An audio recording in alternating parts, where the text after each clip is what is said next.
रेभिः सर्वमिदं जगत् मोहितं नाभिजानाति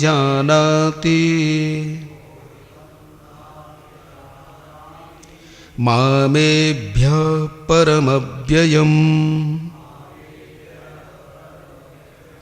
मामेभ्यः परमव्ययम्। इन दोनों श्लोकों को छूते हुए हम जो आज जिस पर विचार करेंगे वो 14वां श्लोक है, क्योंकि 13वें तक व्याख्या चल चुकी है। इसलिए आइए 14वें श्लोक का पाठ करते हैं। दैवी ये सा गुणमयी मम माया दुरत्यया मामेव ये प्रपद्यन्ते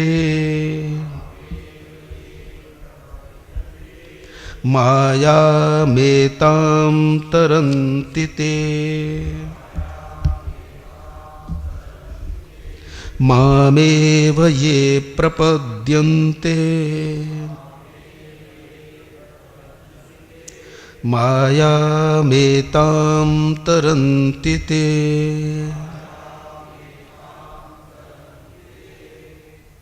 तो ये जो श्रीमद् भगवद गीता का पाठ है, एक वर्णन आता है कि चैतन्य महाप्रभु, नाम तो आपने सुना होगा, चैतन्य महाप्रभु नाम के बड़े प्रेमी थे भगवान के। तो भगवान नाम कीर्तन करते हुए रास्ते से गुजर रहे थे, तो उन्होंने क्या देखा कि रास्ते में एक गीता का पाठ करने वाला गीता का पाठ कर रहा है, और पाठ करते करते उसकी आंखों में से आंसू निकल रहे हैं, कभी कभी उसकी वाणी गदगद हो जाती है। चैतन्य महाप्रभु ने देखा कि ये तो बहुत ही गीता प्रेमी है, तुरंत उस पाठ करने वाले के चरणों में गिर पड़े। इन महापुरुषों को कोई लज्जा नहीं होती साहब प्रणाम करने में किसी को, क्योंकि उन्हें तो मालूम है कि सामने वाला परमात्मा के अतिरिक्त तो कुछ नहीं है। श्रीमद् भागवत में तो यहां तक लिखा है कि जब भाव बढ़ जाता है तो गधे तक को प्रणाम करता है भक्त, प्रणमेदनन्यः। तो उसके चरण पकड़ लिए पाठ करने वाले के, बोले भैया तुम जैसा गीता प्रेमी तो मैंने आज तक नहीं देखा, आप गदगद हो रहे हैं, आंखों में से आंसू निकल रहे हैं, जिस श्लोक का पाठ कर रहे हैं उसका अर्थ मुझे बताओ। और वो यही था जिसकी मैं आज हम और आप विचार करने के लिए जा रहे हैं। देवी हे सा गुणमयी मम माया दुरत्यया मामेव ये प्रपद्यन्ते माया मेताम तरन्ति ते। भैया इसका अर्थ बताओ, ये तो बड़ा विचित्र श्लोक है। अब आप जैसे विचार करो कि वो तो जा रहे थे, उन्होंने कैसे सुन लिया? तो पाठ करने का ये नियम है कि आप पाठ इतने स्वर में करो कि आपसे कम से कम 3 हाथ की दूरी पर बैठा हुआ कोई आदमी सुन ले, उसे पाठ बोलते हैं। जप कोई सुने न सुने कोई परेशानी नहीं है, जप को तो सुनना ही नहीं चाहिए किसी को। जब तो ऐसे करो कोई सुन सके न सुन सके, लेकिन पाठ ऐसे करो कि कम से कम 3 हाथ और 5 हाथ की दूरी तक कोई बैठा है तो वो सुन ले। और कीर्तन तो ऐसा करो कि बहुत दूर दूर तक सुन ले। कीर्तन तो ऐसा करो कि बहुत दूर दूर तक सुने। तो सुना, चैतन्य महाप्रभु ने चरण पकड़ लिए, यही पाठ कर रहे थे वो पाठ करने वाले। दैवी हे सा गुणमयी मम माया दुरत्यया मामेव ये प्रपद्यन्ते माया मेताम तरन्ति ते। चैतन्य महाप्रभु ने चरण पकड़े। आप तो बहुत बड़े गीता के प्रेमी हैं, बहुत बड़े तत्वान्वेषी हैं, आप बताएं कि इसका क्या अर्थ है। बड़ी जिज्ञासा की दृष्टि से, प्रेमी में जिज्ञासा होती है साहब। जो वास्तव में प्रेमी है उसमें अहम नहीं होता। बताओ, वैसे जब वर्णन आएगा तो जिज्ञासु भक्त अलग है और प्रेमी अलग है। खैर चलो वो अलग विषय। तो आप बताओ, आप इतना? तो बोले हे प्रभु मैं तो जानता भी नहीं हूं, मैं तो गीता पढ़ना भी नहीं जानता था। अर्थ तो मैं तब जानता हूं, मैं तो गीता भी पढ़ना नहीं जानता था। बोले तुम और गीता पढ़ना नहीं जानते? बोले नहीं। तो बोले इस समय जो पढ़ रहे हो तो शुद्ध कैसे पढ़ रहे हो? बोले इसलिए पढ़ पा रहा हूं कि मैं अपने गुरुजी के पास गया, रोने लगा कि भारत में जन्म और हम गीता नहीं पढ़ पाए और पढ़ा हूं नहीं। तो मेरे गुरुजी ने कहा चिंता मत कर पुत्र, तू लगातार लगातार लगातार कम से कम 12 वर्ष केवल श्लोकों पर हाथ फेरता जा,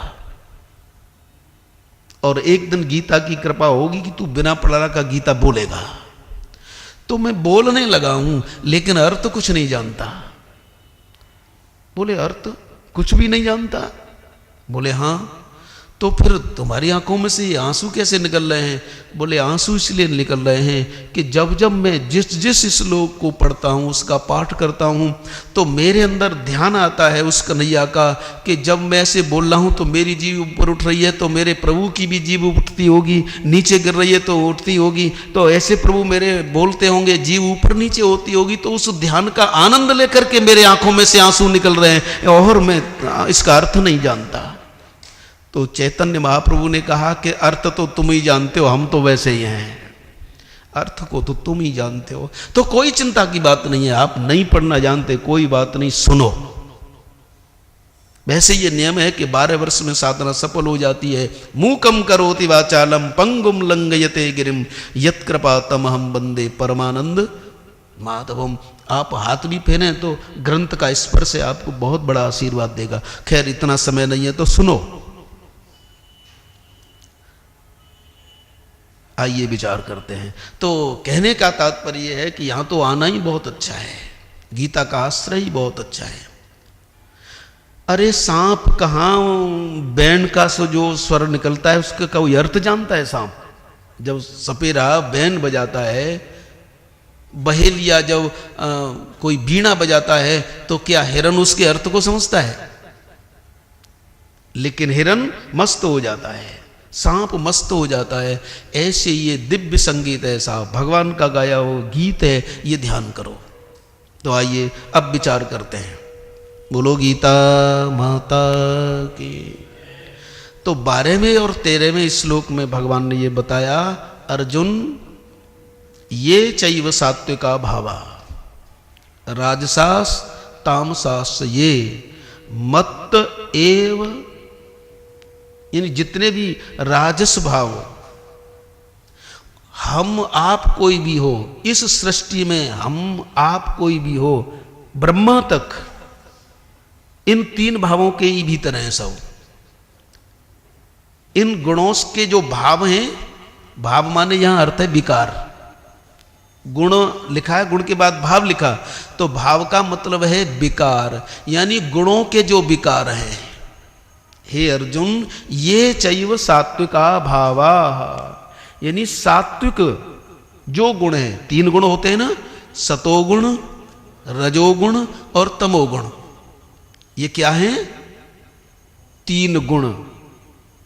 और भगवान कहते हैं इन 3 गुणों के ही द्वारा, इन तीनों गुणों के भाव अर्थात विकारों के द्वारा ये सारा जगत मोहित हो रहा है। मोहितम ना भी जानाती, और मोहित होकर के फिर मुझे जान नहीं पाता।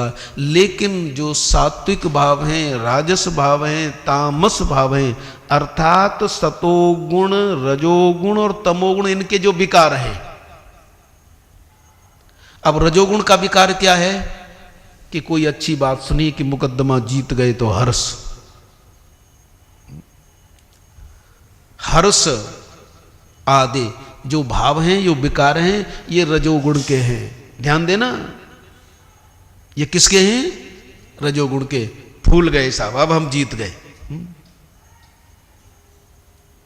तो हर्ष आदि जो विकार हैं वो रजोगुण के हैं। इसके बाद शत्रु को देखा, क्रोध आ गया। ये क्रोध जो विकार है वो तमोगुण का है। शत्रु को देखा क्रोध, मित्र को देखा तो राग, यानी रजोगुण। मित्र को देखा तो आओ वेलकम, हर्ष राग, ये रजोगुण का विकार है। ध्यान देना, अभी तुम्हारे में तो विकार है ही नहीं, लेकिन पागलपन की हृदय अर्जुन दूसरे की चीज को अपने ऊपर लाद देते हैं। कितनी बड़ी बेईमानी, और बेईमानी के कारण तो लोग परेशान हैं। दूसरे के धन को हड़प लो या ले लिया तो लौटाओ ना, तो उसे बेईमान कहते हैं ना, कहते। तो बोले ये जो जगत है, जगत का मतलब ये जो जीव है, वो सतोगुण, रजोगुण और तमोगुण, इन तीनों गुणों के विकारों के कारण मोहित हो रहे हैं। अच्छा साहब, ये तो मान लिया कि शत्रु कोई आ गया सामने तो हमें क्रोध आया, चलो हम गड़बड़ हो गए। हमने अपने अनुकूल कुछ समाचार सुना तो हमें सुख हुआ, मित्र को देखा, पुत्र को देखा, पति पत्नी एक दूसरे को देखा, रागी तो हो गए, चलो ये रजोगुण। लेकिन ये सतोगुण, सतोगुण का विकार भी बांधता है क्या? बोले हाँ, कल जैसे बताया ना कि सोने की हथकड़ी बेड़ी, चलो चलो जेल में जाने के लिए तैयार है। तो बोले सतोगुण, सतोगुण का विकार क्या है? बोले सतोगुण, सतोगुण का विकार है समाधि। कितनी गड़बड़ हो गई। हाँ,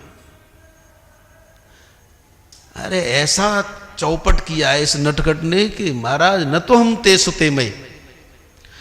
बोले सतोगुण का विकार समाधि है। तुम ये सोचो कि तुम्हारी समाधि लग गई और तुम जीवन मुक्त हो गए, ये कभी भूल मत करना। अब आपको कैसा लग रहा है? ये महाराज बिल्कुल है, ये तो ऐसा कर देता है चौपट। मामेकम शरणम ब्रज अहम त्वा सर्व पापेभ्यो। सतोगुण, रजोगुण, तमोगुण, अरे समाधि को भी छोड़। लेकिन योग गड़बड़ मत हो जाना, जो कोई योग का करते हैं ना, गड़बड़ मत होना। अभी बताते हैं। रजोगुण का विकार हर्ष और राग, तमोगुण का विकार क्रोध, और सतोगुण का विकार समाधि। फिर तो सोच रहे होंगे फिर समाधि लगाना बेकार है। हाँ? बहुत से सोच रहे होंगे योगा हम करते हैं वो बेकार है। बेकार कुछ नहीं है, लेकिन भगवान की बात सुनो। बोले इनके विकार सतोगुण, समोमनस्थिता बुद्धि, इसका संकेत भगवान ने श्रीमद् भागवत के 11 स्कंद में किया है कि सतोगुण बढ़ा, सतोगुण बढ़ा तो बुद्धि संतुलित हुई, बुद्धि संतुलित हुई तो फिर बोले धीरे धीरे चित्त की वृत्ति निरुद्ध हुई, और चित्त की वृत्ति निरुद्ध हो गई तो समाधि लग गई। लेकिन ये समाधि अंतिम लक्ष्य नहीं है।